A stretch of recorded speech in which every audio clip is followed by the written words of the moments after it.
Нашиот живот да биде секојдневен како и вашиот и да се мачиме со секојдневни проблеми. Немам кафе утрова, а не немам терапија. Ова беа дел од пораките на пациентите со ретки болести на одбележувањето на светскиот ден. Во моментот во државава се регистрирани околу 700 пациенти со ретки болести. Неофицијално од здруженијата велат дека сепак бројката може да достигне и над 2000 пациенти во државава.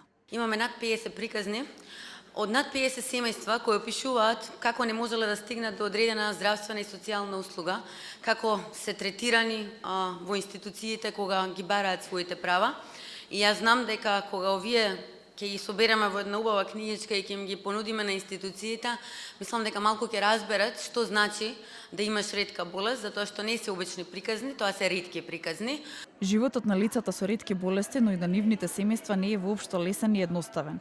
Тие велат дека самите пациенти треба да бидат безбедни, сигурни и спокојни, а терапијата да се обезбедува во континуитет. Терапијата сама по себе не ја завршува приказната. Системските решенија и поддршката од државата треба во континуитет да расте, затоа што децата како растат станува се покомплицирано. Ние порано кога беше Јане мал, се боревме за терапија. Не значи дека кога добивме дека тоа е обезбедено и дека е сигурно, сега дојде Јане средно училиште, не може да влезе во ИСП, не може да влезе во автобус. Рампи има не функционираат. Значи, еве пример како практично едно решение кое што е непрактично во нашето секојдневие и ние мораме да измислуваме начини, односно да се мачиме и да го мачиме пациентот. Другите работи кои што не остасуваат, пристапноста и асистенцијата во образованието, во високото, значи во средното образование не е целосно решена. Значи, секој сегмент од животот треба да се поддржува соодветно. Барањата на лица со ретки болести, кои што беа потенцирани на самиот настан, односно на денешниот настан одбележувањето на денот на ретките болести, се рана диагностика и навременна терапија. Доколку ги имаме овие два сегменти, така да животот на лица со ретки болести ќе биде многу поубав и поквалитетен.